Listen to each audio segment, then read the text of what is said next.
Sparks fly when Christopher Van Wickler strikes a piece of metal with a hammer. He has been blacksmithing for over 15 years, and today he is teaching us the basics. Blacksmithing is the trade of making items out of iron and steel. Both iron and steel are brittle if you pour them into a mold. So about 3,000 years ago, people discovered that and realized instead of pouring it, you actually had to hammer it out into shape. You take a bar of iron or steel, heat it up in the fire, which reaches about 3,000 degrees Fahrenheit, till the metal turns about like a nice yellow, which is about 2,100 degrees. Okay, that's nice. And then you take the metal out and you start to hammer it out into shape on an anvil, like the one behind me. And you have sometimes 30 seconds or so to work with the piece of metal. Throw it back in the fire, keep going till you have the piece finished, let it cool, and then you're done. He got inspired to learn blacksmithing from watching the popular Lord of the Rings trilogy. Over the years, blacksmithing has become part of who he is. Smiths historically always had like a mark that they hammered into it so that you could see that it was their work. You can try to make a copy of something and it will look almost identical, but there'll always be something slightly different. And when you're putting in all that time, that sweat, you become part of the piece. And when you give that to someone or someone purchases it or uses it for what it's supposed to be, they're kind of utilizing part of who you are, and I think most artists feel the same way.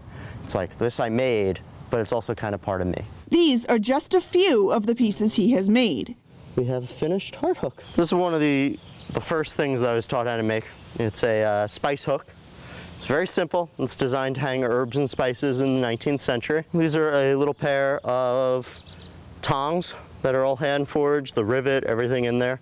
Medieval door handle, hammer nails in there, and then you can open your door. He says that if you're going to make something, you should make it right.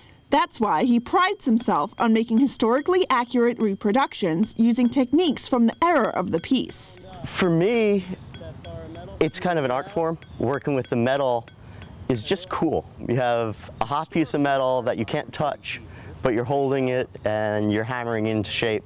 And then you have a finished piece that you can hold and then won't even bend.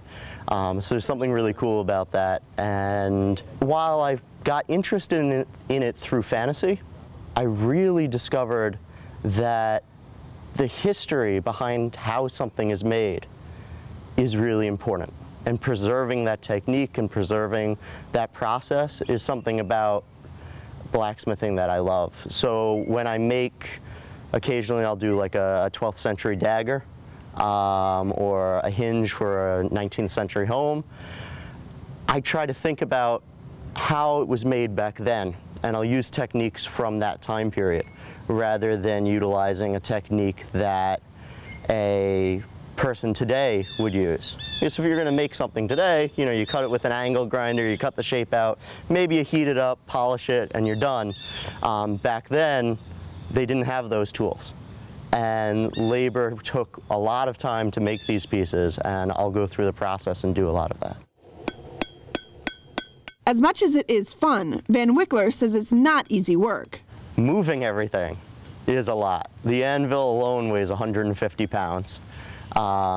When I go out and do a demonstration, sometimes I'm carrying 500, 600 pounds with the metal, the coal, and everything else with me. So just getting it set up is exhausting. And then you're going to light a fire, stand next to it all day, and hammer. And it's exhausting because you can only work when it's hot. When it's cold, you can't forge the shape. So lots of pain and suffering goes into blacksmithing, but it's fun. You enjoy it. Grab it. I was inspired by watching metal twist and take shape and decided to give it a go myself. You're going to shove it into the fire, yep, just even. And you're going to stand in a position where you can turn this and also kind of have access to... So hold it and turn? And turn, yep, and you're going to turn, actually the other way. Other way. That's okay. There you go, don't worry about the sparking. And then... Okay, and then about there, and you can start striking it. There you go, awesome. And then you can flatten that out. Perfect. As much fun as I had, unfortunately, there are very few opportunities for someone interested in the blacksmith trade. There's not so much today people who require blacksmiths. There's historical reenactors who tend to spend money to get items made the way they were back then so they look right, or they want an unusual piece from a different time period that wasn't around back there. Sadly, right now on Long Island, there's really nowhere teaching that, which is something I would love to do. I don't know how I would work that with insurance somewhere, because it is very dangerous and you kind of have to accept the fact that you will get hurt. To learn more about the art of blacksmithing, go to vanwicklerbrothers.weebly.com. For Push Paws in Huntington, this is Valerie Gordon.